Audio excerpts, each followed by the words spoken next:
Compartilhe.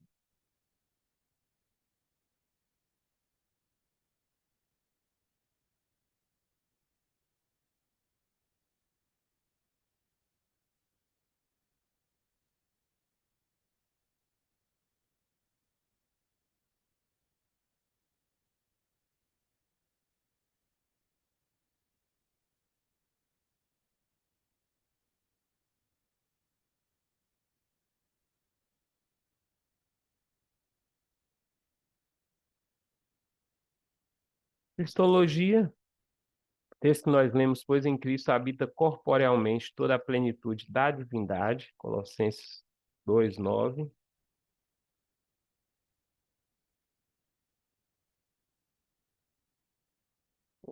Peraí,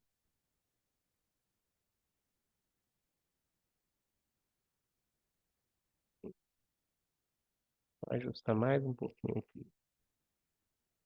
Então, essa encarnação do Logos, né, significa estar em carne, tornar-se carne.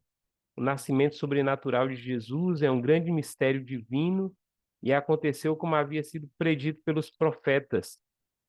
Ele nasce da Virgem, né? Isaías vai profetizar sobre isso no capítulo 7, e foi gerado pelo Espírito Santo, Mateus 1:22, Lucas também.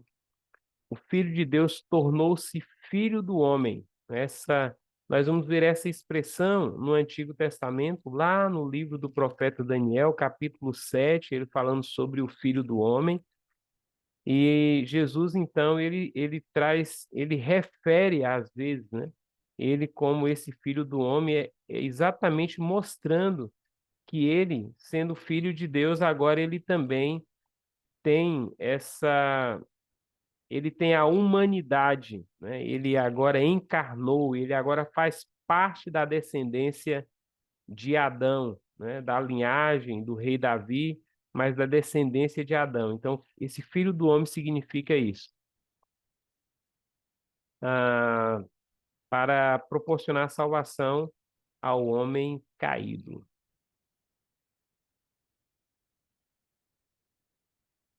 Em seus atos sobrenaturais, tais como curar enfermos, dar vista aos cegos, expulsar demônios, perdoar pecados, andar sobre as águas, acalmar o vento, demonstrou o poder e a autoridade de Deus que estava nele, ou seja, revelou sua deidade. Essa revela Jesus como Deus. E é interessante, irmãos, porque um dos objetivos, né, principais de Jesus fazer milagres era exatamente isso.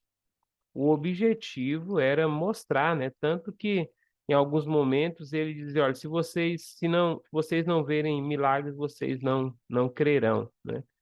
Então, assim, o objetivo de Jesus operar os milagres era exatamente chamar a atenção. Lembra que quando Jesus ele recebe aquela notícia de que Lázaro, né, está doente, e ele diz assim, essa doença não é para a morte. Depois ele vai dizer assim, olha, que bom, Lázaro morreu, mas que bom que eu não estava lá. Não, porque é exatamente aí que vocês vão comprovar, né, quem eu sou.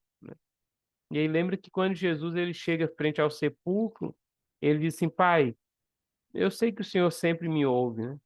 Mas o Senhor agora, estou parafraseando, né, vai estar realizando esse milagre exatamente para que eles possam crer, né? Então, os milagres mostram essa divindade de Jesus. Lembra que na humanidade que nós tratamos na aula passada, os conterrâneos de Jesus diziam o seguinte: olha, não é esse aí o filho do carpinteiro, né? Seus irmãos não estão entre nós. E os próprios irmãos de Jesus também tinham Jesus apenas como esse ser humano, mas quando eles começaram a ver agora os milagres acontecendo, né? Jesus acalmando a tempestade, Jesus andando sobre as águas, Jesus ressuscitando os mortos. Então agora a deidade de Jesus começa agora a aparecer um pouco mais e eles passam a crer, né? E nós temos alfa e ômega, né? Essa expressão mostrando exatamente que ele é é o princípio e o fim de todas as coisas, o Emanuel, Deus conosco, Rei dos Reis, Senhor dos Senhores, Santo, Filho de Deus. Jesus era a imagem do Deus invisível, o resplendor da glória de Deus. Sabe o que que significa resplendor da glória de Deus? Quando nós falamos de glória de Deus, nós estamos falando da soma de todos os atributos de Deus. É todos aqueles que nós estudamos, todos aqueles que nós não estudamos, né? Todos aqueles que o Senhor revelou, aqueles que ele não revelou, estava exatamente em Cristo Jesus. Então, ele é o resplendor dessa glória. Em Cristo está, né, todos os atributos agora sendo revelados na glória de Deus, né? E é o escritor da carta aos Hebreus que vai trazer essa revelação logo no início, porque ah, ele abre a carta dele dizendo, né, que nós temos uma grande salvação, né? E a pergunta que nós fazemos é: por que nós temos uma grande salvação? Porque temos um grande Salvador. Quem é esse Salvador? É aquele que traz, ó, esse resplendor da glória de Deus, né? E nele habitava plenamente, ou nele habitava a plenitude de Deus, essa completude, né, do Senhor. E aí, então nós vemos, né, essa pré-existência, quando nós olhamos para o Antigo Testamento, nós vamos ver nessa expressão Elohi, logo no início ali, que traz essa ideia, nós estudamos sobre isso, né, desse Deus que é plural. Quando nós estudamos sobre a Trindade, nós estudamos sobre isso, né, que Elohim traz essa ideia do Deus plural. Façamos o homem, né? Então ali está essa expressão. E Deus disse, Elohi disse, né? Façamos o homem. No Novo Testamento, antes que Abraão existisse, eu sou, né? Interessante que Jesus, quando os fariseus, os escribas, né, questionaram e ele disse, né, que viu os dias de Abraão, eles disseram assim, mas você não tem nem 50 anos, como é que você viu os dias de Abraão? E aí Jesus trouxe uma das maiores revelações que trouxe um problemão para a vida dele, porque a partir desse momento aqui agora, nós vamos ver os judeus querendo de toda forma, os religiosos, né, os líderes religiosos querendo matar Jesus porque ele usou essa expressão. Ele não disse assim, olha, antes que Abraão existisse, eu era. Ele não usa essa expressão, ele usa a expressão antes que Abraão existisse, eu sou. E essa expressão aqui é a mesma expressão que ele vai falar, que Deus vai falar para Moisés. E quando eles perguntarem para mim, né, quem foi que te enviou, Moisés? Ele disse, olha, fala para eles que o eu sou te enviou. Os judeus tinham isso muito vivo na mente deles. Então, quando Jesus usou essa expressão, antes que Abraão existisse, eu sou, eles sabiam que Jesus estava falando que ele era Deus, que ele era um com o Pai. É por isso que eles vão pegar pedras para apedrejar Jesus. É porque eles vão reconhecer ali, né, que Jesus está usando uma expressão que não era digna para eles de um ser humano usar, mas Jesus, ele sendo plenamente Deus, ele poderia usar essa expressão, porque de fato é isso que ele é. Ele é antes de todas as coisas, ele é o eu sou. Tem alguns outros textos bíblicos. Eu vou pegar aqui, porque eu tomei nota, eu vou pegar aqui só dois textos bíblicos, vou pedir vocês para abrir a Bíblia de vocês, só para nós comprovarmos aí esse Cristo pré-existente, né? Então, quem pode abrir aí? Vou pedir Rose, que está na tela aqui, para abrir aí João 3:13. João 3:13. E João, alguém pode abrir também, João 17:5. Gente, o Evangelho de João, né, esse evangelho singular, porque enquanto os sinóticos, eles acabam focando mais na humanidade de Jesus, o Evangelho de João vai focar na divindade de Jesus, né? Então, nós vamos ter muitos textos que relatam exatamente essa divindade de Jesus. Vou pedir, então, Rose, para ler e vou pedir John para fazer essa leitura do João 17:5. Ninguém jamais subiu ao céu, a não ser aquele que veio do céu, o Filho do Homem. Então, aí nós temos, né, Jesus falando que o único que subiu ao céu é aquele que veio. Então, isso mostra essa pré-existência de Jesus. Lê o outro aí, John, por favor. João 17:5. E agora, e agora glorificar-me tu, ó Pai, junto de ti mesmo, com aquela glória que tinha contigo antes que o mundo existisse. Então, olha o que que Jesus está falando. Pai, agora chegou a hora do Senhor me glorificar com aquela glória que eu tinha. Ou seja, antes de assumir essa natureza humana, eu tinha essa glória eterna com o Senhor. E agora chegou a hora de voltar para o Senhor. Olha esse versículo que está em João, capítulo 10, versículo 30. Eu e o Pai somos um. Eu e o Pai somos um. Então, isso mostra exatamente essa existência de Jesus, né, antes de encarnar, né, e de assumir uma natureza humana. Declarações que a Bíblia faz sobre a pessoa de Jesus, né, a palavra de Deus, Theos, né, atribuída a Cristo, né? Então, nós temos aí alguns textos, né, exatamente que fala que o Verbo se fez carne, né, João, capítulo 1, é exatamente dizendo que no princípio era o Verbo e o Verbo estava com Deus e o Verbo era Theos, o Verbo era Deus, né? Mas nós temos também o texto aí, quando a gente chega no Novo Testamento, nós temos essa palavra Kyrios, né, que é Senhor. E é interessante, nós temos vários textos, mas eu quero trazer à memória de vocês uma passagem, né, que deixou Jesus admirado. Eu gosto de referir essa passagem. Essa passagem é fantástica, porque parece que está lá em Marcos capítulo 7 e também está nos outros evangelhos, mas é aquela passagem que fala da mulher Ciro-fenícia. Vocês estão familiarizados, não estão? É aquela mulher que tem uma filha que está endemoniada e Jesus, ele sai agora passando ali pela a região de Tiro-Sidom e essa mulher então vem ao encontro de Jesus e começa agora a dizer: Jesus, filho de Davi, né? Tem misericórdia de mim. E aí, o texto bíblico vai dizer que Jesus fez de conta que não estava ouvindo. E aquela mulher continua com essa expressão: Jesus, filho de Davi, tem misericórdia de mim. E os discípulos então pedem Jesus para dar um basta naquela situação, eles estão incomodados, né, porque ela está gritando constantemente. E aí Jesus então olha para aquela mulher e diz assim: olha, não é lícito eu pegar o pão dos filhos e lançar aos cachorrinhos.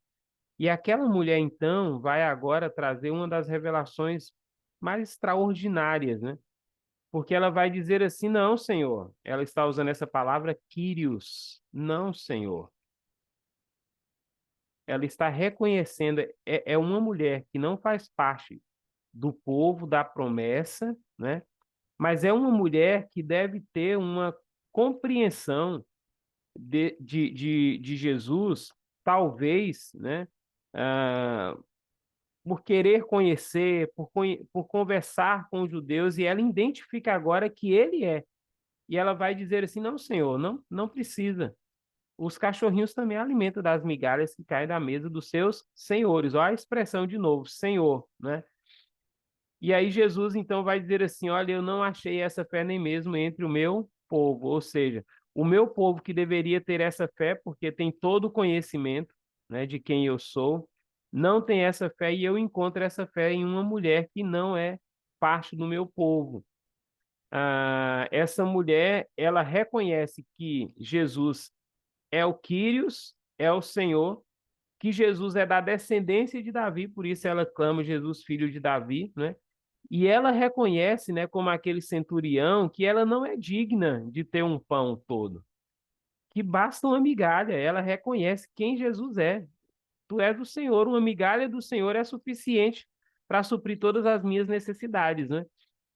Então Jesus diz assim: olha, eu não achei essa fé. Jesus vai usar essa expressão duas vezes, né, com pessoas que não faziam parte do povo dele.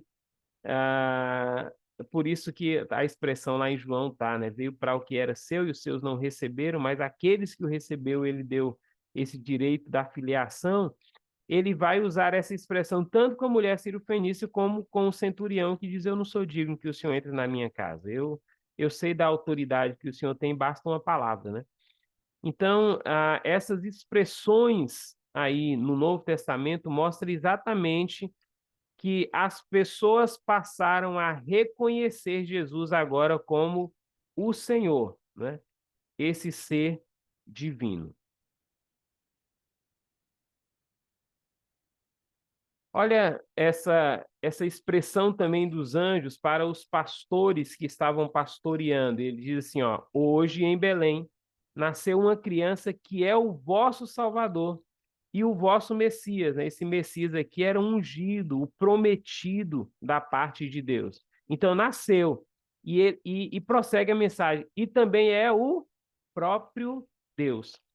Então, os pastores ficaram abismados e correram para lá porque eles disseram: opa, que mensagem é essa, né, que os anjos estão nos dando? Nasceu o Salvador, nasceu o prometido, mas esse prometido é o próprio Deus. Vamos lá ver que coisa maravilhosa é essa, né? E eles chegam lá e declaram isso para Maria, para aqueles que estão ali, eles declaram essa mensagem, né? Então, Jesus, suas declarações frente à oposição dos judeus, nós já lemos, né? Olha, vocês estão pensando que eu não vi Abraão, eu sou antes de Abraão, né? Eu sou antes de todas as coisas. E Jesus, na sua declaração no Apocalipse também, ele vai falar sobre isso, né? Sobre essa divindade sobre ele. Eu sou o Alfa e o Ômega, eu sou o princípio e o fim, né? Jesus, o Filho do Homem, fazendo referência a Daniel, que nós já comentamos, né? Dessa filiação agora e dessa entrada, fazendo parte agora como humano, né? Essa humanidade de Jesus. Então, os atributos que nós vimos quando estudamos teontologia, em Deus nós vemos em Jesus: onipotência, eternidade, onisciência, onipresença, soberania, imortalidade, né? Está todos os atributos em Jesus. Eu não sei se vocês já ouviram essa palavra, né? Kenosis. É uma teoria do esvaziamento, é uma teoria que surge na Alemanha, que toma forma na Alemanha. E o propósito da kenosis, né, é exatamente dentro do texto de Filipenses, chegar a essa conclusão, né, que Jesus ele abriu mão de alguns dos seus atributos, os atributos da divindade enquanto estava aqui. Por isso a pergunta, né? Teria Jesus desistido de algum atributo enquanto estava na terra, né? O texto diz assim, né, que seja a atitude de vocês a mesma de Cristo Jesus, que embora sendo Deus, não considerou que o ser igual a Deus era algo a que devia apegar-se, mas esvaziou-se a si mesmo, vindo a ser servo, tornando-se semelhante aos homens, né? Então, assim, a teoria da quinose, do esvaziamento, é que Jesus, quando ele encarna, ele deixa alguns dos seus atributos da divindade, né? E é aí onde nós precisamos olhar o texto bíblico. Então, eu convido vocês para olharem o texto bíblico comigo, Filipenses, capítulo 2, para nós vermos, né, qual o desfecho, qual o propósito que Paulo ele está usando, né? Paulo está usando essa expressão, esvaziar, com esse propósito de dizer que Jesus ele abriu mão da divindade quando ele se tornou um ser humano, ou qual é o propósito de Paulo, né? Então vamos ler desde do versículo 1, diz assim: se por estarmos em Cristo nós temos alguma motivação, alguma exortação de amor, alguma comunhão no Espírito, alguma profunda afeição e compaixão, completem a minha alegria, tendo o mesmo modo de pensar, o mesmo amor, um só Espírito e uma só atitude.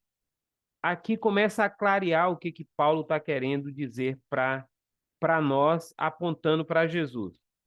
Versículo 2 fala assim, ó, nada façam por ambição egoísta ou por vaidade, mas humildemente considerem os outros superiores a si mesmo.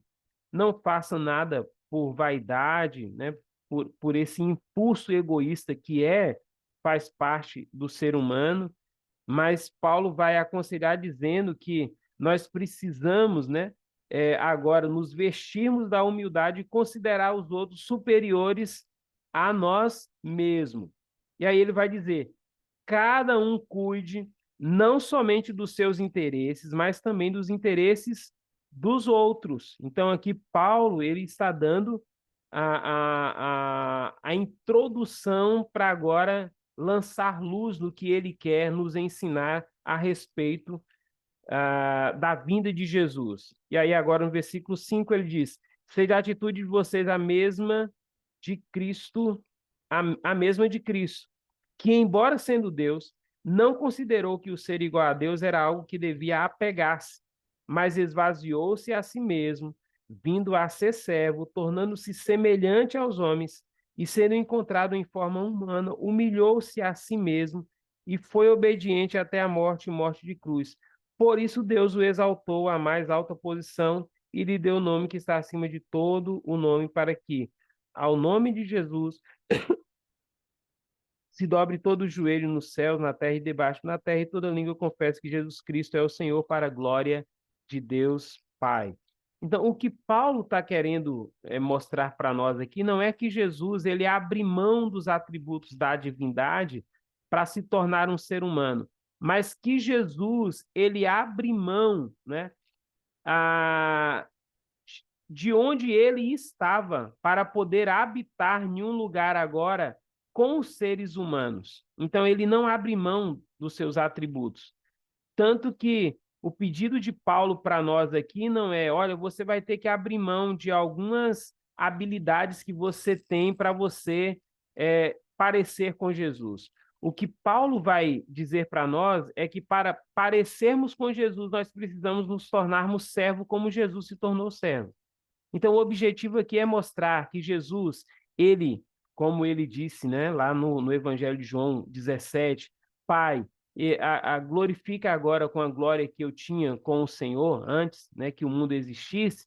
Ele está mostrando para nós que Jesus sempre existindo nesse estado de glória, ele não tem por usurpação deixar esse estado de glória, deixar a habitação celestial para vir agora habitar e tornar servo. E isso, então, exige humildade, né? E humildade aqui é essa característica que Paulo vai dizer. Ele se tornou obediente até a morte e morte de cruz. Então, o princípio da humildade aqui é o princípio de obediência. O princípio de obediência é o princípio de estar aberto a ouvir um outro ser que está aquém de nós, além de nós, né? E Jesus, ele se torna agora homem e ele passa agora a fazer a vontade do Pai. Então, ele é obediente ao Pai. E a vontade do Pai é que ele se torne agora um servo de todos. E esse é o objetivo, então. Não é que ele abra mão da sua divindade, mas que ele se torne o divino homem, servo de todas as pessoas, tá? Então, Rose, já passo para você a palavra. A nossa resposta é não, não. Jesus, ele não abriu mão, né?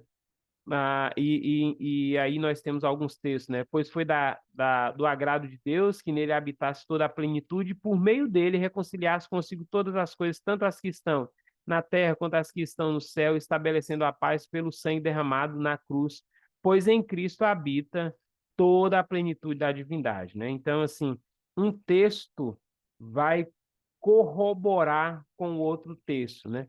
Lembra que quando vocês estiverem estudando, né, interpretação de texto em hermenêutica, vocês vão ver, né, que um texto ele procura lançar luz sobre o outro texto. Então, Paulo aqui ele não está entrando em contradição, né, escrevendo para os Colossenses dizendo que Jesus nele habita no corpo dele toda a plenitude da divindade, e escrevendo aos Filipenses ele está dizendo que ele abriu mão. Não, ele não está fazendo isso. Ele está dizendo que Jesus, para ser servo e para assumir o nosso lugar, morrendo na cruz, ele precisou abrir mão dessa glória que ele tinha com o Pai na eternidade. E ele nos convida agora a fazer a mesma coisa, a sermos servos uns dos outros, e a melhor forma de ser servo um do outro é exatamente, né, não considerando as coisas que são nossas, mas considerando aquilo que pertence a todas as pessoas da comunidade. Em Rose, por favor. Ô, pastor, a gente sempre, eu falo que eu já ouvi várias vezes em relação a esse esvaziar, Uhum, porque assim, eu já ouvi no púlpito da igreja, sim. várias vezes por várias pessoas diferentes, que Jesus, ele estava ali, ele era, continuou onisciente, né?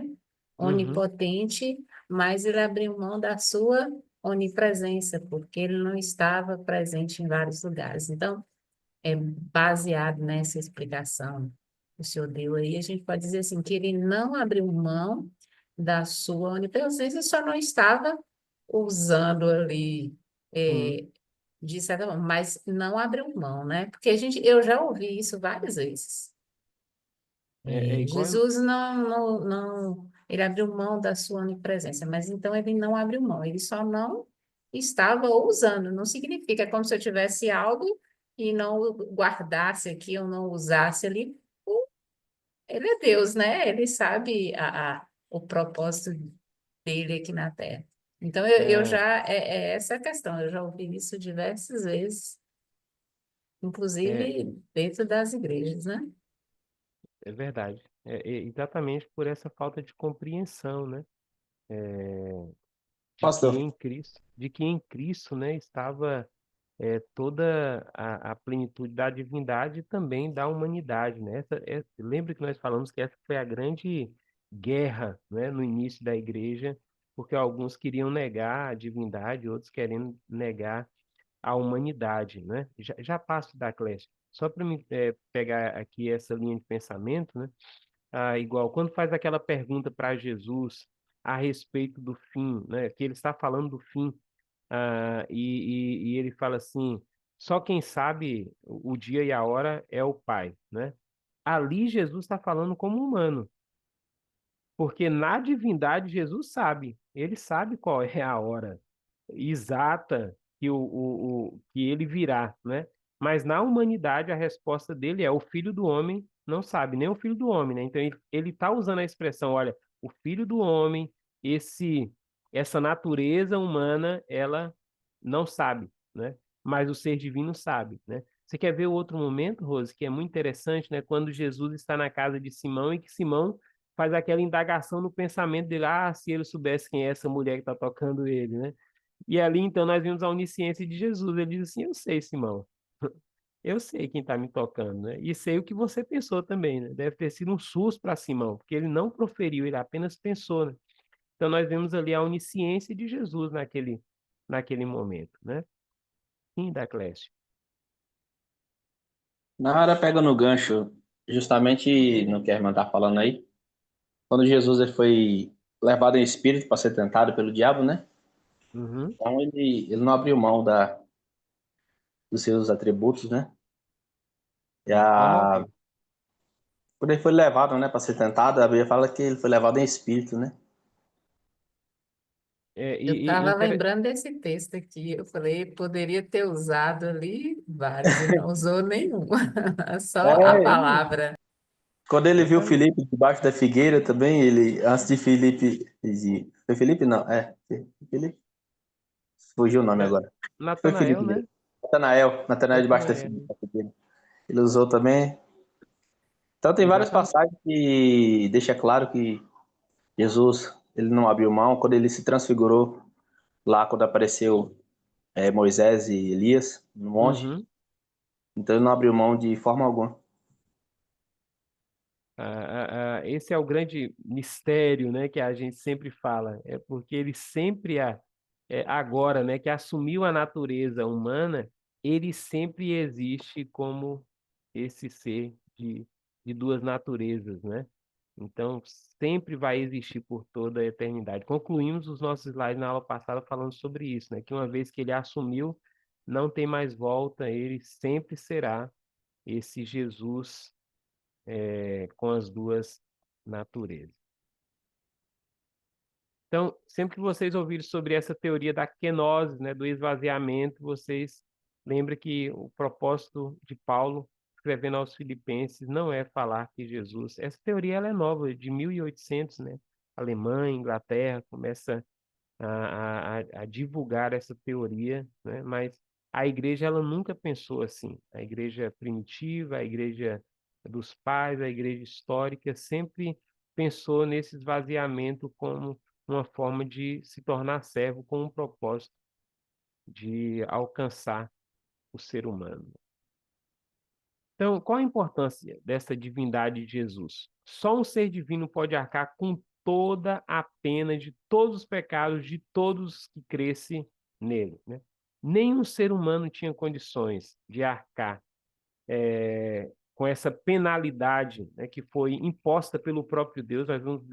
Nós ainda vamos ter uma aula sobre expiação e sobre glorificação de Jesus, e nós vamos tratar mais sobre esse assunto, né? Mas só um ser que tem essa natureza divina é que pode arcar com todos esses desdobramentos, né, do pecado humano, né? Tanto que quando Jesus estava ali sendo chicoteado e levando aquela cruz, e que as mulheres aproximaram dele, ele disse: não chore por mim, chore por vocês mesmos, né? Ou seja, eu sei qual o propósito para o qual eu vim. Para mostrar que a salvação vem do Senhor, já falamos sobre isso, né? Somente ele sendo divino é que ele pode trazer essa salvação. Somente alguém que fosse plenamente Deus poderia ser o mediador entre Deus e os homens. Durante a história, os grupos que negaram a plena divindade de Jesus, aos poucos foram afastando da fé cristã. Então, assim, negar a divindade de Jesus é negar um dos princípios, né, mais importantes da nossa fé cristã, e uma vez que, se a gente fizer isso, com toda certeza a gente vai afastando também, como muitos grupos afastaram. Cristo em sua humanidade e divindade, né? Aqui tem algumas perguntas, né? Como Jesus podia ser onipotente e ainda assim fraco, né? Como aquele que é todo-poderoso, em alguns momentos ele expõe a sua fraqueza. Tenho sede, né? Como é que Jesus, sendo onipotente, Simão Cirineu precisa carregar a cruz porque ele não tem forças mais para carregar depois de uma noite de tanto sofrimento, né? E a resposta está no final aí. Como podia deixar o mundo e ainda assim estar em todos os lugares, né? Essa onipresença dele, né? Como podia aprender coisas e ainda assim ser onisciente? O texto de Lucas vai dizer que ele crescia nesse conhecimento, né? Mas ele tinha todo o conhecimento. Como podia... e aí? Final, né? A resposta é duas naturezas existindo em uma única pessoa. Nisso consiste o mistério de Deus em Cristo Jesus. Vamos pensar sobre os ofícios de Cristo? Presta atenção, porque tem uma pergunta no finalzinho que vocês vão refletir sobre isso, né?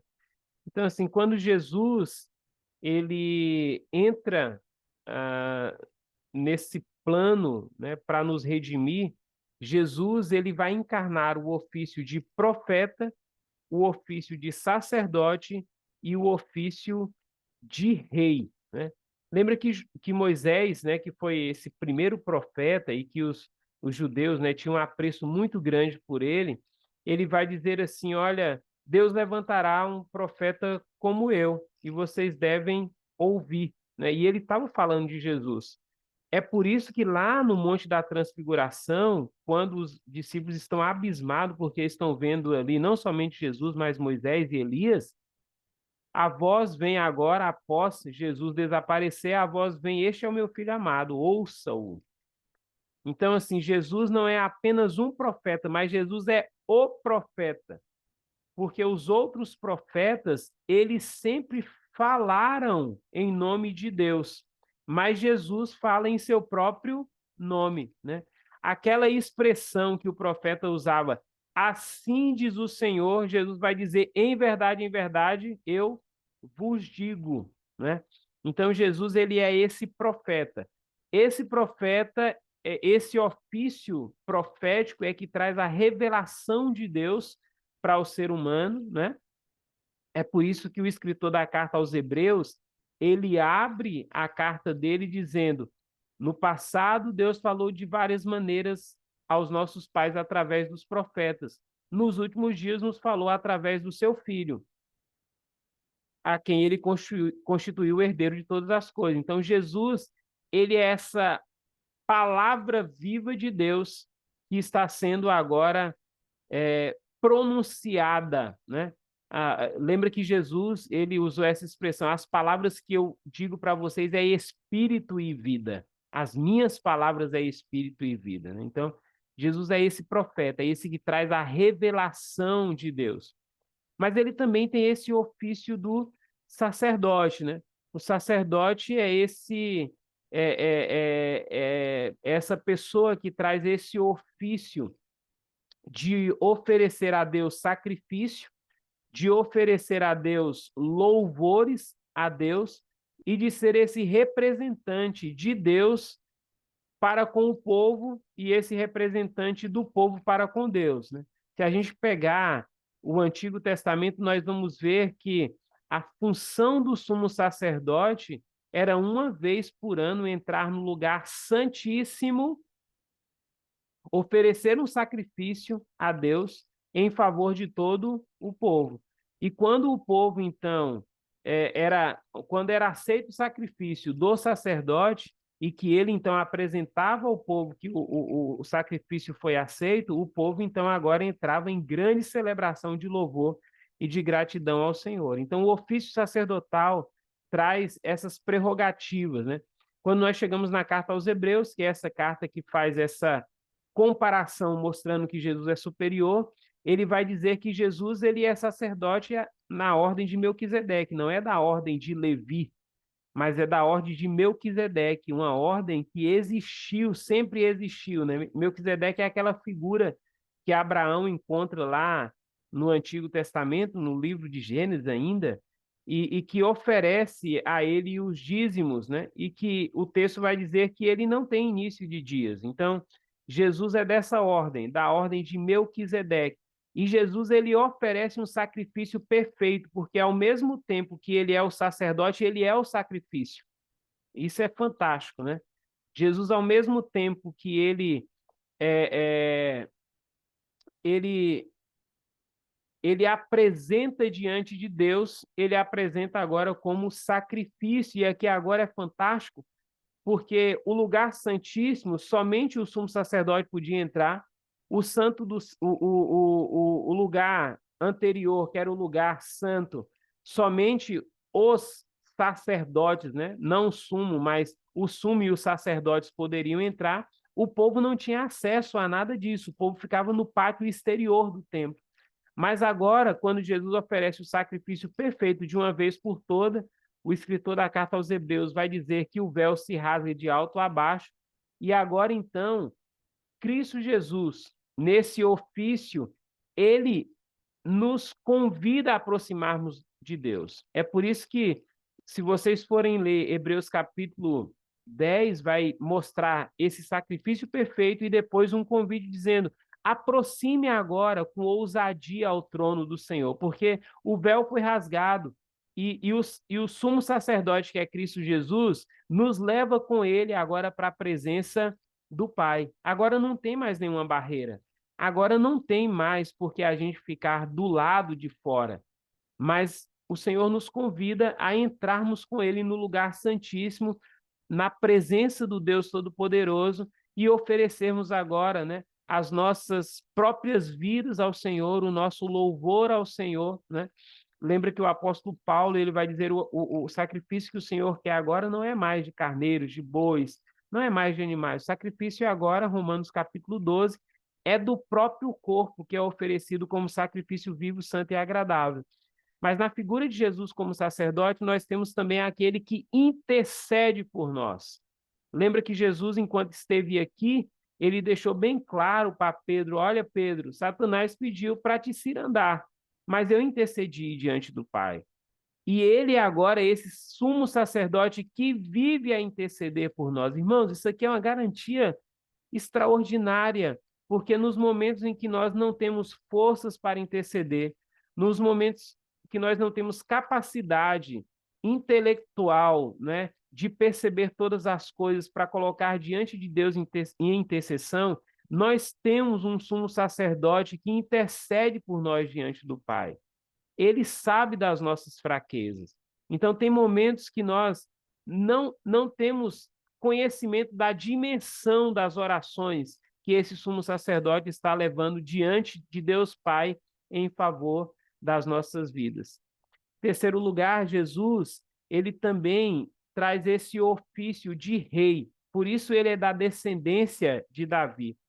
Mas ele não é apenas um rei, ele é o rei dos reis e senhor dos senhores, né? Então Jesus, ele é profeta, ele é sacerdote e ele é rei.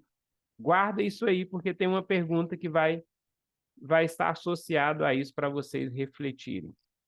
Nomes de Cristo eu vou pular, nosso tempo aqui vai seguindo, eu vou pular porque são nomes, né, que mostram exatamente essa divindade de Jesus, né? Ah, sua vida espiritual, desde pequeno, Jesus teve consciência de seu relacionamento com o Pai, quando Maria chegou e perguntou de olha, sabe que eu deveria estar na casa do meu pai, cuidando, né, das coisas do meu pai. Então, Jesus ele tem essa plena consciência, mesmo como criança, uma criança de 12 anos, ele tem plena consciência de que ele e o pai é um e que ele, então, precisa cuidar das coisas do pai. Sabemos que Jesus iniciou seu ministério público aos 30 anos, depois de seu batismo no Rio Jordão.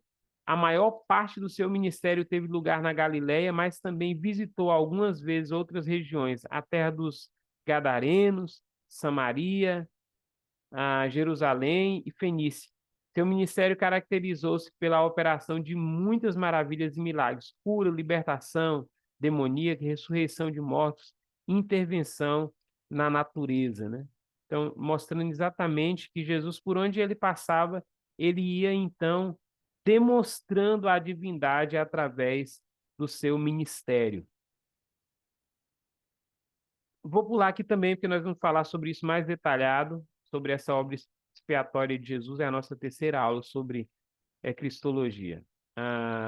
Vou pular aqui também sobre a ressurreição de Jesus, vamos falar sobre isso aqui, né? Por fim,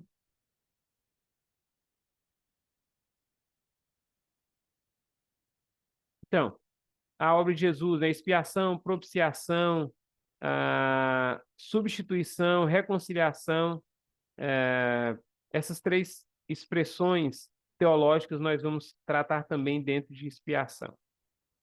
Pronto. Chegamos em perguntas. Eu quero que vocês tomem nota. Eu acho que eu já passei duas para vocês na aula passada dessas perguntas. Eu quero que vocês tomem notas agora dessas perguntas, porque agora nós vamos ter um intervalo. Vamos ter 10 minutos de intervalo. E aí vamos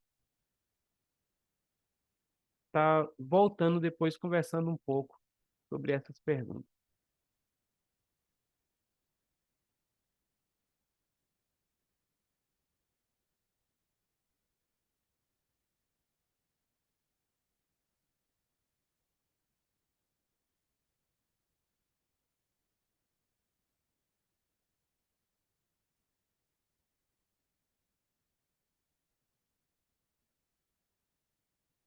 tem essas perguntas todas aqui. Se eu tiver, eu mando para o WhatsApp e aí vocês podem.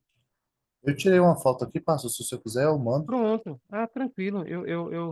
Eu tô aqui, né, viajando na tecnologia, né? Pensando que a gente ainda está lá no tempo passado, que a gente não tem um celular para dar um clique aqui e já acessar todas as perguntas, né?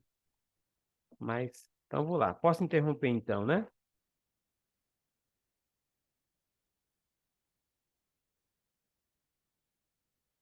Então, gente, é, então as perguntas. Vocês querem conversar um pouco com outro colega? Quer fazer individual? Quer refletir durante um tempo individualmente? Quer fazer em dupla? Sou bem democrático, né? A palavra está com vocês. O que vocês acham melhor? Quer usar o WhatsApp um pouquinho aí para conversar um com o outro agora, uns 30 minutinhos? Ou quer fazer individual? Quer pensar individualmente nessas perguntas? Eu acho que individual seria interessante, porque tem algumas perguntas aqui que eu acredito que a diferença de pensamento seja interessante para expandir o nosso próprio entendimento. Principalmente a questão de passagens bíblicas e significados, a importância e tudo mais. Acredito que as muitas cabeças pensando individualmente no final deve ficar uma coisa bem legal. Não sei se meus colegas concordam. O que vocês acham? Pelo menos mais dois colegas aí, manifesta aí seu parecer, por favor. Dani Marléu vai fazer em dupla. Já ia falar para fazer em grupo. Eu acredito que em grupo a gente explana mais, né? A gente, uma informação do outro, a gente vai se complementando, né? E a gente consegue ter até uma compreensão melhor. Mas se os outros aceitarem também, Léo, você continua em dupla, viu? Oxe, fechou. Se não, apanha depois. Porque você e Dani, desde o dia que você deixou a casa do pai, não é mais dois, mas é um. É isso aí. Então, e vocês concordam? Os dois fazerem lá e vocês pensarem aí individualmente? Pode ser assim, então? Tranquilo? Pode Eu sim, pedi pastor. para vocês falarem, né? Se quiser que seja em dupla, fique à vontade. Ô, pastor, pode ser que, porque aí a gente vai estar meditando sobre as perguntas aqui, e aí quando a gente entrar em aula novamente, a gente vai estar aí debatendo. Então, Cada beleza. um vai dar a sua colocação, acredito que é melhor mesmo. Então tá. 10 minutos de intervalo. Vocês vão ter 20 minutos depois para pensar. A gente volta às 21h33. Tudo bem? Ok, Vamos, pastor. espera daqui a pouquinho.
ensinar o povo. Passou a ensinar o povo. E também os milagres também eram uma representação, uma questão profética, que Jesus estava representando Deus aos homens. Então, nós hoje também temos esse papel de representar Deus aos homens, sobretudo sobre o ensino. Não tem uma forma de você ser um profeta nos dias de hoje, se não for pelo viés do ensino das Escrituras aos homens. Entendeu? Então, é uma só, para responder uma só, né? Fique à vontade. A Ah, palavra está com e você. o outro ofício é o ofício sacerdote, sacerdotal. Então, no Antigo Testamento, o sacerdote era aquele indivíduo, era um mediador, que mediava, ele fazia uma mediação dele e Deus, mediava entre Deus e os homens. Então, esse é um ofício de Jesus, que ele fazia uma mediação e também levava as pessoas para próximo de Deus. O sacerdote ele tinha esse papel de fazer essa mediação entre Deus. Tanto é que o texto na Bíblia fala que nós temos um sacerdote, um sumo sacerdote, que não há nenhum outro nome a dar, não sei qual o nome de Jesus Cristo, que faz a mediação entre nós Meu Deus. e Deus. Então, ele era um mediador, faz essa mediação. Então, isso tem um significado também muito importante para nós, é de fazer essa mediação no sentido de levar as pessoas a Deus por esse ofício sacerdotal. Tanto é que Pedro diz que nós somos nação santa, sacerdotes real, etc. e tal, com esse propósito de levar as boas novas aos perdidos. Então, esse é um grande ofício também da igreja e do cristão, de fazer essa mediação entre Deus e os homens. Tá bom até aqui? Até aí tá bom isso. Já estava Deixar passando a agora. prova? Parabéns, Deus, parabéns. Assim, hein, pastor Jane? Hã? A outra também, você perguntou a respeito da importância do nascimento virginal de Jesus. Segura um pouquinho. Segura Hã? essa. Segura essa um É pouquinho. a próxima? É que ainda tá mais lá no final. Sim, Vamos sim. Então ouvir tá. os, É porque ouvir os eu não outros. anotei, não. Vamos ouvir os outros colegas aí falando ainda sobre o terceiro ofício, que é o ofício de rei, né? Então, assim, o que que isso tem a ver com a gente? Ô, pastor, Professor, eu resumi. Aí o pode John ir, vai de lá. pode ir. Tá, Jéssica? Eu coloquei assim que, no caso, como um profeta, né, Jesus revela a Deus para nós. Uhum. Ele diz: quem vê ele, né, vê o Pai. E como sacerdote, ele nos reconcilia com Deus. E como rei, ele governa sobre tudo e sobre todos. E a importância disso é que nós precisamos, né, permitir que ele realmente reine em nossos corações, reine sobre nossos atos, que ele seja verdadeiramente rei. Uhum. A gente também tem alguma coisa a ver com esse ofício enquanto estamos aqui, enquanto também pensarmos, né, em futuro. E completando a fala de Jéssica aí, Jesus sendo líder, né? Líder, o cabeça da igreja. Sim. Falando como o rei aí, né? Somos súbitos de Deus, ou seja, somos servos de Jesus, entendeu? Nós não temos uma monarquia no Brasil, mas temos Cristo como rei, ou seja, somos súbitos, estamos aqui para servir a Jesus. Essa questão de E, reinar, pastor, sim. e no caso de reino, a palavra de Deus diz que nós somos representantes, né, do reino de Deus aqui na terra. Jesus disse assim: arrepender-se para chegar do reino. E como é, embaixadores de Cristo, nós temos a obrigação de representar este reino, não somente aqui no Brasil, né? Vou colocar aqui, vamos jogar um pouquinho para missões aqui, né? Você em outros lugares também representa o rei. Tem países aí que são totalmente isolados do evangelho. E aí, quando chega um representante lá, é interessante que quando chega um representante, a coisa muda, né? Uhum. Até um bairro novo mesmo, chega um crente no bairro novo, a coisa já muda, você sabe disso. Sim, sim. Ou incomoda, ou começa a mudar a vida de muita gente. Então, como rei, nós somos filhos do rei, né? Príncipes, glória a Deus por isso, somos príncipes, e representantes também do reino de Deus, né? Embaixadores de Cristo, embaixadores do rei. Então, isso é o papel da igreja, o papel nosso, povo de Deus. Aquela ideia que a gente trouxe, né, que os céus são os céus de Deus, mas que ele dá a terra, né, aos homens, traz essa ideia também de governo, né? E assim, quando Adão foi colocado lá no jardim, ele foi colocado exatamente com esse propósito de governar, né, de ser o governante. Então, quando a gente fala de reinar, a gente está falando de governo, né? E Cristo diz que um dia nós também reinaremos com ele, falando para os discípulos, ele disse: olha, vocês vão reinar sobre as tribos de Israel, né? Vocês sentarão comigo no meu trono e reinarão. Então, assim, esse sempre foi o plano de Deus, né? Quando ele entrega ao ser humano a terra para que ele pudesse governar, né? Ele é o administrador, ele tem o governo desse mundo.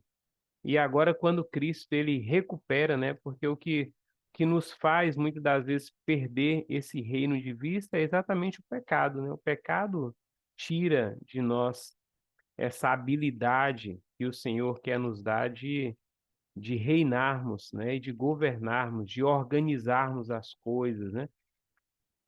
Mas quando Cristo ele vem e restaura agora, e ele é o Rei dos Reis, então ele nos convida agora para reinar com ele e trazer essa organização, né? Tanto que o pastor Clemilton ele traz essa visão, né, de que aonde chega um cristão, chega um representante do rei, um representante legal do rei, né?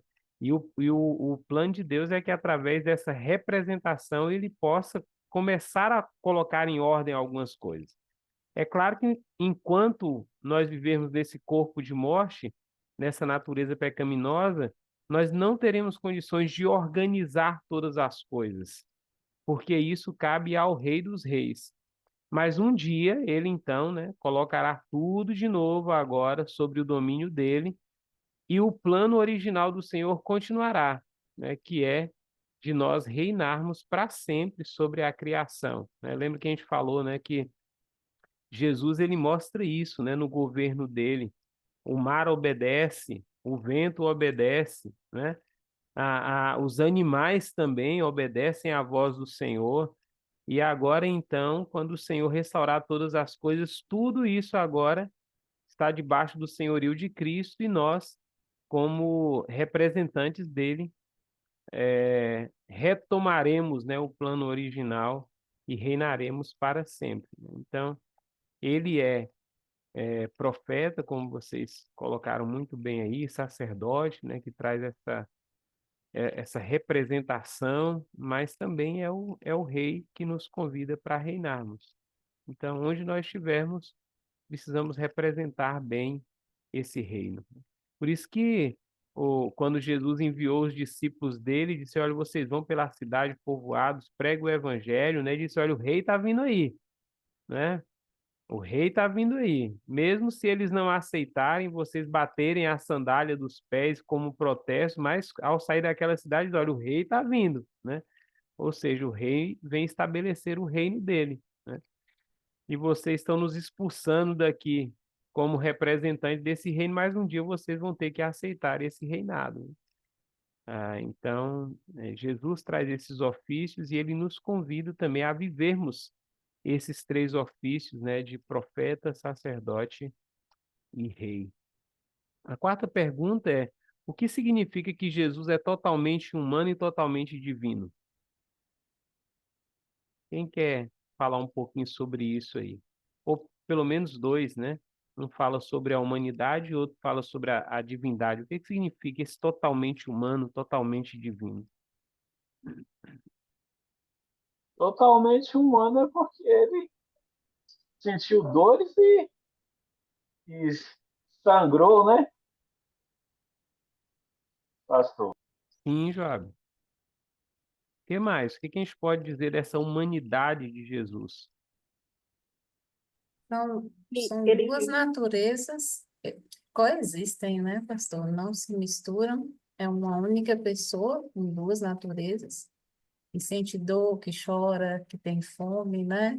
Que Uhum, cresce ali em graça e conhecimento, mesmo sabendo de todas as coisas, criado todas as coisas, mas aprende, né? Está ali aprendendo, crescendo, brincando, mas ao mesmo tempo é Deus que vê lá Natanael debaixo da figueira, que opera milagres e que vem com um propósito muito maior do que o ser humano consegue compreender, né? uhum, Para, como Deus, como divindade, resgatar toda ali a humanidade. Então, ali são duas naturezas que coexistem nele, né? Mas não se misturam. É aquilo que nós falamos até da tentação, ali no deserto, ele sendo humano, né? Tendo fome, sendo tentado, mas resistindo tudo na palavra, mas ao mesmo tempo sendo Deus, mas não usando sua divindade. Então, uhum. é isso aí. Bem, né, pastor, Tá. na ressurreição de Lázaro, vemos aí as duas divindades, né? Uhum, Tio chorou, né, diante da morte de Lázaro, sim, e ele, sendo divino, ressuscitou Lázaro, né? pronto.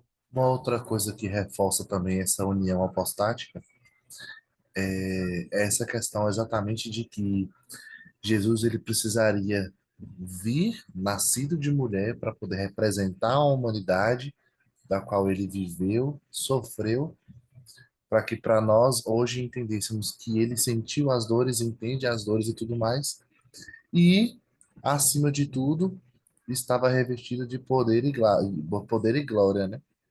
Que tinha ordens sobre tudo e todas as coisas, foi adorado, perdoou os pecados, morreu por nós e tudo mais. Então, para que Uhum. ele, se Jesus não tivesse sido humano, ele não poderia ter representado a humanidade, né? Nem morrido por nós. E se não fosse Cristo, sua morte não teria valido de nada. Não Eu acho conseguiria fazer. interessante.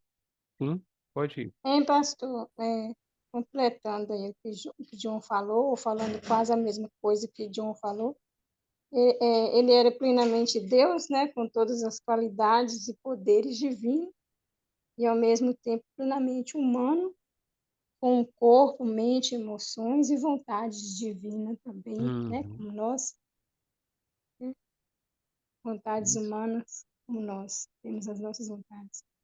isso mesmo. Eu acho interessante Hum, Jesus na sua natureza humana, por mais que ele estava pronto na sua natureza divina, na natureza humana, ele precisou passar por todos os processos naturais que a natureza humana, né, ela acontece. Ele nasceu, ele cresceu, né, teve as suas fases ali. Por mais que ele já estava pronto, mas ele precisava passar por todas essas fases, né, para revelar essa natureza humana, né? Ele sentiu fome, sentiu cansaço, sentiu tristeza, né? Ou seja, essa importância, né, como bem John pontuou aí, se ele não viesse, não teria a representação, não teria uma evidência para a gente dizer que houve, de fato, né, Jesus em uma natureza divina e uma natureza humana, né? E esse processo, esses acontecimentos aí foram, acho muito interessante, porque ele veio, se tornou como se fosse um de nós, né? Vamos dizer assim, no sentido humano, e sentiu aquilo que muitas vezes nós sentimos, passou por muitas coisas que às vezes a Bíblia não revelou, mas que ele precisou passar para aprender ou para compreender alguma coisa que ele seria usado lá na frente, né? Até, quem sabe, fazer aquilo, né, que ele estava aprendendo naquele momento. Uhum. Pastor Jânio, Hum. eu estou me lembrando aqui de um texto que o Senhor Jesus falou, essas duas questões da natureza, tanto divina ou quanto humana. Quando aqueles 4 homens pegou aquele paralítico e desceu, abriu o telhado e colocou aos pés do Senhor, os fariseus ficou fazendo conjectura, etc. e tal. Aí Jesus disse para eles assim: olha, para que vocês saibam que o Filho do Homem tem poder para perdoar pecados, então eu digo para o rapaz: levanta-se e anda. Então o próprio Cristo se declarou ali: eu sou um ser humano. Entretanto, eu também sou divino. Então, eu tenho Uhum. o poder tanto para perdoar o pecado dele, que vocês estão. Aliás, eu tenho o poder tanto para levantar ele, como vocês estão questionando, quanto para perdoar os pecados. Então, um texto que o próprio Cristo se revelou ali e deixou escrito na palavra que ele é divino e que ele é humano. Pronto, o Nilson já entrou na quarta pergunta, então eu vou pedir mais um colega para citar mais um texto bíblico que traz nessa mesma compreensão aí de humanidade e divindade ali, no mesmo texto, né? O autor mostrando essa humanidade e essa divindade. Lucas 2:52 diz assim: Jesus crescia em sabedoria, estatura, graça diante de Deus e diante dos homens. Uhum. Que revela, né, a natureza humana, que ele crescia em sabedoria diante dos homens, e a natureza divina, que ele crescia em sabedoria diante de Deus. E em João 10:30 diz assim: Jesus diz assim: eu e o Pai somos um. Então Uhum. revela a natureza divina dele, né, com Deus. Uhum. Alguém quer compartilhar Eu mais um texto? trouxe João 1,14, que o Verbo se fez carne e habitou entre nós, cheio de graça e de verdade, e vimos a sua glória, e glória como do unigênito do Pai. Mais Lucas um. 1 também, né, pastor? A cura do leproso, onde diz que 1:41 diz assim: Jesus, profundamente compadecido, estendeu a mão, tocou e disse-lhe: quero, fica ali. E aí mostra a divindade quando, no mesmo instante, lhe desapareceu a lepra. Uhum. Também, pastor, tem a passagem lá a transfiguração, né, no monte, Uhum. que o corpo de Jesus ficou glorificado. Apareceu Moisés e Elias, como a gente sabe, e naquele momento ali encheu-se de fumaça, segundo o texto, né? A glória de Deus desceu naquele lugar, e do meio ali saiu a voz de Deus dizendo: esse é meu filho amado, escutai. E naquele momento houve uma clara expressão da humanidade e da divindade de Jesus ao mesmo tempo, Uhum. bem como no seu batismo, né? No batismo de Jesus também teve essa manifestação também, tanto da humanidade como a divindade, que quando Jesus estava sendo batizado, o céu se abriu e veio o Espírito Santo, pousou sobre ele em forma como se fosse uma pomba, né? Uhum. E aí veio a voz também dizendo: esse é meu filho amado, em quem eu tenho prazer. Então, existem esses textos que já foram citados, e existem essas passagens aí, bem clássicas, que a gente conhece, e que expressa muito bem a humanidade e divindade de Jesus ao mesmo tempo. Pronto. Vamos Pastor, para a uma última. pergunta. Sim, Outro texto, pastor, em relação à divindade de Cristo, é quando ele pode. acaba de se. Quando ele ressuscitou, ele come pão, né? Ele vai comer pão com os Sim. discípulos, ele se manifesta ali e mostra Uhum. ali as mãos ali para aqueles que não acreditavam que ele tinha ressuscitado, né? A Tomé. Ele Agora come já no corpo glorificado, né? isso. Uhum. mas com essa natureza, exatamente mostrando, olha, Tomé, tá aqui os cravos, né? Onde entrou, tá aqui o meu lado, já que você queria ver, tá aqui, né? E ao mesmo tempo entra sem pelo Sem, menos sem ser porta, né? Passa pela parede. exatamente, né? O texto parece nos mostrar ali que tá todo mundo trancado, daqui a pouco Jesus aparece no meio e diz, Pai seja convosco, né? Sim, John.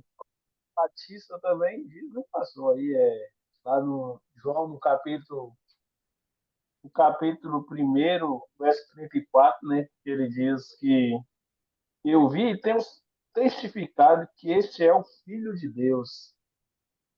Essa foi uma declaração de João. João Batista. Pronto. A Sim, sim. ressurreição, a ressurreição de Lázaro também foi um negócio clássico, extraordinário também. Jesus ficou sabendo que Lázaro já tinha morrido a uma distância, ó, a distância, ele não estava nem lá. Depois ele chega, chora e ressuscita Lázaro. Então, ele é divino e humano. Mano. Tem um texto bem clássico que é quando Jesus está cansado, né? E ele deita, e aí os discípulos chegam para ele e falam, mestre, nós vamos morrer, né? E ele está lá como ser humano, cansadão, porque tinha passado o dia todo trabalhando, né? E ele levanta e diz agora, né? Olha, aquieta, vento, mar, e eles ficam abismados. Quem é esse, né? Quem é esse que até o vento e o mar lhe obedecem? Então, esse texto é bem, bem clássico também. João, faz sua. Não sei se é uma pergunta que você ia fazer. É uma Aí pergunta. faz para a gente ir para a nossa última, para a gente encerrar. Ô pastor, quando a Bíblia relata lá em Mateus 21, parece, quando Jesus chega em Jerusalém, no templo, e ele vê os vendedores fazendo da casa de Deus um comércio. E Uhum. aí ele se, vou colocar aspas, ele se ira e ele bota todo mundo para fora. Analisando nisso que a gente está estudando hoje, eu poderia dizer que Jesus ele usa a sua natureza humana pelo que ele viu e se irritou, ou eu poderia dizer que Jesus ele utiliza da sua natureza divina pelo zelo à casa de Deus? É, difícil essa pergunta, viu? Eu acho que ali está em foco, né? Essas duas, porque ali é exatamente essa expressão, né? Lembrou que o zelo pela casa do Senhor o consumiria, né? Então,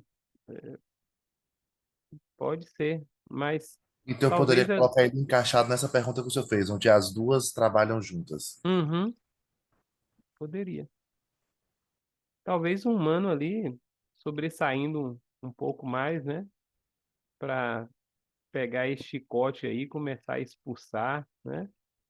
Mas ao mesmo tempo o divino também faz isso, né? O divino ele não aceita essa questão ali. O foco ali é essa injustiça, né? Que está existindo dentro da casa do Senhor e quando Jesus chega ele não aceita. Ô, pastor, Que é aquela questão, né? Que a gente tratou sobre o atributo de Deus de irar, né? E que a Bíblia agora vai recomendar para a gente ira, mas não peca, né? Porque alguns falam, puxa, mas e aí? O que que Jesus fez ali, né? Então ele pecou porque ficou irado, né? E aí a Bíblia vai dar a resposta, né? A gente pode irar, mas sem pecar, que é um grande desafio para nós seres humanos, né? Essa ira sem cometer pecado é esse senso de justiça para que a justiça seja feita, né? Mas se a gente não tiver cuidado, esse senso de justiça nosso põe tudo a perder, porque a gente acaba cometendo pecado, né? Mas Jesus, ele age com esse senso de justiça e mesmo assim sem cometer pecado. Mas uma característica divina que comunica conosco, né? Atributos comunicáveis nessa humanidade de Cristo, né? A ponto de pegar um chicote e sair expulsando as pessoas. Ô, Sim, pastor. Clécio. Alex, deixa só ir da Pois Clécio que dá pediu vontade de aqui. fazer isso, pastor, mas não dá certo, não, porque só a gente dá uma surra de Bíblia, né? Bota uma Bíblia dentro da sacola e Aqui em Guanambi já teve alguns irmãos que fizeram isso, né? Mas usaram a Bíblia grande demais e acabou complicando as coisas. Quase mata o homem. Tá? Inclusive, minha avó foi vítima de uma dessas. Pois é. Eu presenciei essa cena, né? Lastimável. E da Clécio? Nada em relação à pergunta do John, o senhor já falou em relação Aham. a essa natureza, né? Isso aponta mais pela natureza humana, né? Uhum, Porque a casa ali não é a casa de Deus ali. Deus não habita em tempo feito por mãos humanas, mas uhum. sim pelo zelo, né? Que a Bíblia fala que o zelo sobre as coisas do Senhor. O Então, consumiria. isso é. É.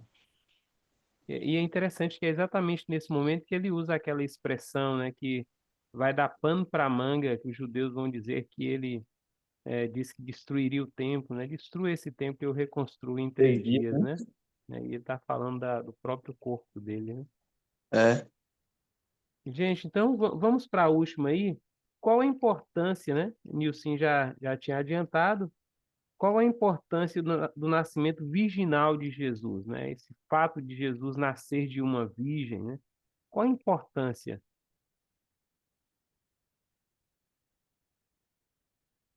Primeiro, eu já vou na frente. Primeiro que o nascimento virginal ele significa pureza. Né? Segundo, que é a profecia tem aí que se cumprir. A profecia de Isaías. Né?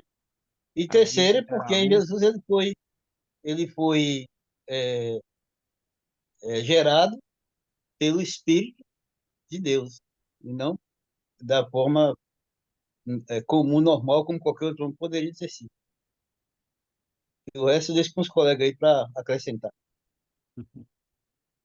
Nilson quer falar um pouco? Você queria já introduzir aí? Não, os colegas vão dizer aí, mas o que a gente percebe nessa questão do nascimento virginal de Jesus é uma prova clara que a salvação é pela graça de Deus. Uhum, A salvação, não há outro meio de salvação se não for pelo projeto de Deus. Então, é uma prova clara que a salvação precisa vir do Senhor. Ela precisou vir do Senhor, uhum, do nosso Deus. Então, a graça de Deus é um favor imerecido à humanidade, porque se Cristo não tivesse nascido e Deus tivesse possibilitado isso, as pessoas jamais poderiam ser salvas.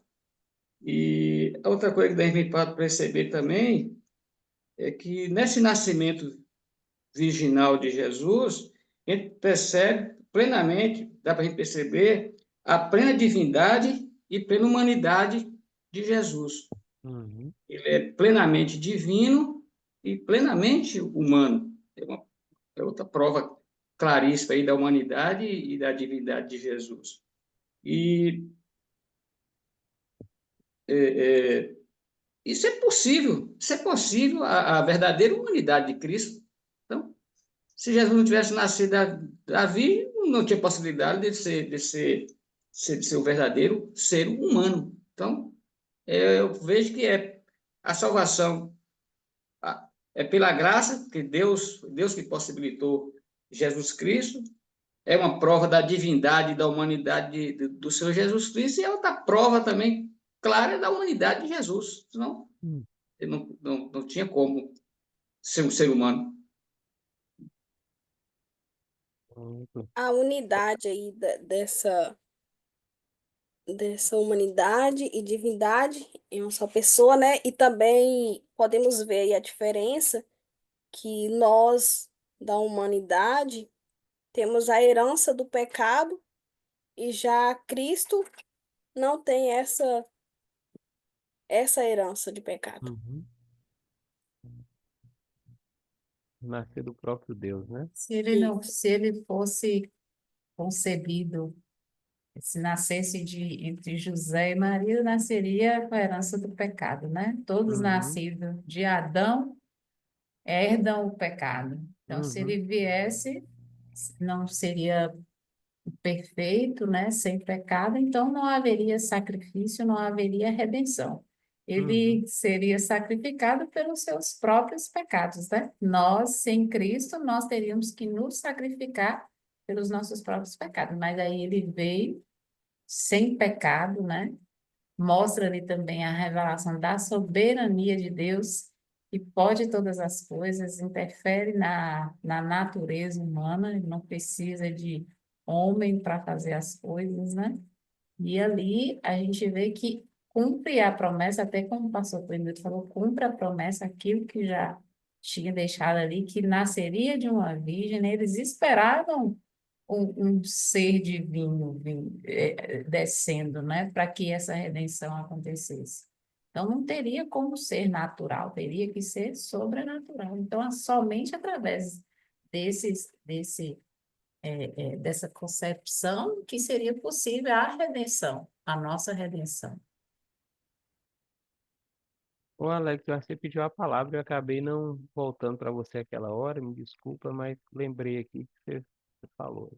Pastor, mas eu entendi. Era sobre a questão do texto lá sobre a divindade de Jesus e a humanidade.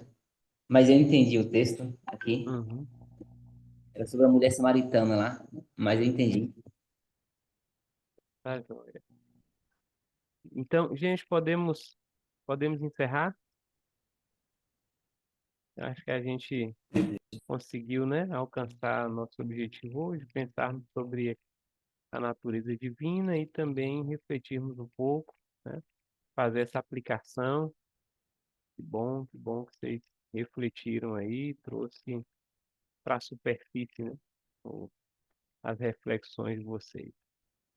Deus abençoe, Deus dê um bom final de semana para vocês. A gente encontra, se o Senhor permitir, de hoje a 15.